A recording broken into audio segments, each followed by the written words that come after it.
Hey guys, good afternoon and welcome back to Answers on Eschatology. My name is Dan Derry and I'm the president of the Institute of Fulfilled Eschatology. Let's continue today in Matthew chapter 24, and I want to look at verse 3 today, a portion of it. So let's just read 1 to 3 and we'll jump in. In Matthew chapter 24, verse 1. Jesus came out from the temple and was going away when his disciples came up to him to point out the temple and the buildings. And he said to them, "Do you not see all these things? Truly I say to you, not one stone here will be left upon another, which will not be thrown down." And as he was sitting on the Mount of Olives, the disciples came to him privately, saying, "Tell us, when shall these things happen? And what will be the sign of your coming and of the end of the age?" Now, here's what I want to talk about this video. Excuse me. Remember, Jesus' pronouncement that the temple would be destroyed, every stone would be thrown down, was the result of the religious leaders of his day shedding the blood of the righteous and plundering the people. Matthew 23, 30 and following. So in connection with that judgment, why would the disciples connect his coming with the destruction of Jerusalem? Notice, he says, every stone's going to be thrown down, not one upon another. And they say, "Lord, when will these things happen? And what will be the sign of your coming?" In other words, the disciples understood that at the Lord's coming, Jerusalem and the temple would be destroyed. Because they connected the two. When will these things happen? And what will be the sign of your coming and of the end of the age? So his coming would mean the destruction of Jerusalem, destruction of the temple, and the judgment of the unrighteous. Where would they get this connection? Well, let's go to Matthew 21, because at this point, the disciples are drawing from what Jesus has already taught them, guys. We're going to look at some other scriptures as well, but in this video, I just want to look at Matthew 21, which is a perfect parallel of what's taking place and how they're thinking in Matthew 24. Notice Matthew 21 in verse 33 and following. Let's go. "Listen to another parable. There was a landowner who planted a vineyard and put a wall around it and dug a winepress in it. And he built a tower and rented it out to vine growers and went on a journey. When the harvest time approached, he sent his slaves to the vine growers to receive his produce. The vine growers took his slaves, beat one, killed another, stoned a third. Again, he sent another group of slaves, larger than the first, and they did the same thing to them. But afterwards he sent his son, saying, 'They will respect my son.' But when the vine growers saw the son, they said among themselves, 'This is the heir. Come, let us kill him and seize his inheritance.' They took him, threw him out of the vineyard, and killed him. Therefore, when the owner of the vineyard comes, what will he do to those vine growers?"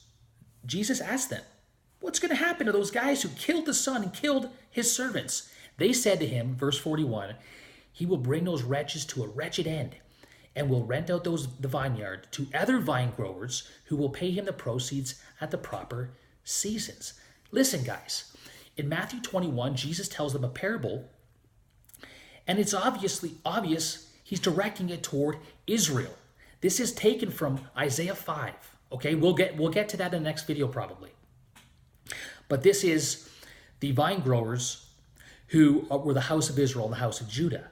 And the Father had sent the prophets over and over and over to these vine growers for fruit.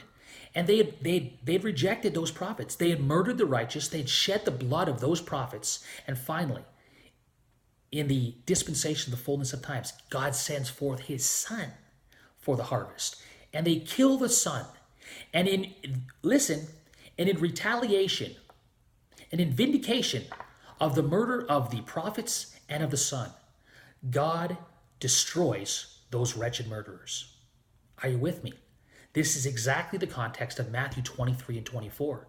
For the murder of the apostles and prophets, the blood of the righteous, the plunder of the people, Matthew 23, 30 and following, Jesus pronounced judgment upon their house that's left to them desolate. Every stone is coming down. And the disciples, they rightly connect his coming with that destruction. Notice in Matthew 21, 40, listen, "Therefore, when the owner of the vineyard comes, what will he do to those vine growers?" This is the coming of the Lord. They said he will bring those wretches to a miserable end and rent out those vineyards, the vineyard to other people who will pay him the proceeds in the proper seasons. Guys, the disciples connected the coming of the Lord to the destruction of Jerusalem based on what Jesus had already taught them, that at his coming, which would be in vindication and in vengeance of the shedding of the blood of the righteous, and in vindication of his own death, he would judge those who had killed him and give the vineyard to other people. And guys, this would happen in the first century. Notice, he comes to judge those who killed him. Those who murdered him were the first century generation. And look at the next verses in Matthew 21. This proves this. Therefore, I say to you, the kingdom will be taken from you and given to a people producing the fruit thereof. In verse 45, when the chief priests and Pharisees heard this parable, he understood he was speaking of a generation 2,000 years from them. Oh no, it says they understood he was speaking about them. Guys, they were the ones guilty of the blood of the righteous. They had plundered the people. They're the ones that he said, your house is left to you desolate. And they're the ones he said, not one stone will be left upon another. Every one will be thrown down. And guys, in that generation, at the coming of the Lord, to vindicate his death and the death of his righteous, the murder of the shedding of the blood of the righteous, he came and destroyed those murderers. So guys, this is why the disciples in Matthew 24 connected the destruction of Jerusalem with the Lord's coming. It's because he already told them what was going to happen to those who killed his righteous and himself. And listen, in Matthew 24:34, Jesus says, verily I say to you, all these things will come upon this generation. His coming would happen in their lifetime in vindication of his death and the blood of all the righteous shed upon the earth. So guys, man, that's good stuff. And it helps us understand the disciples' thinking, why they connected the coming of the Lord with the destruction of Jerusalem in AD 70. Because that's what Jesus taught. And that's when he said he would come and destroy that city and vindicate the blood of the righteous. We'll have more to say about the coming of the Lord connected to the destruction of Jerusalem next time on Answers on Eschatology. So stay tuned. Bye for now, guys.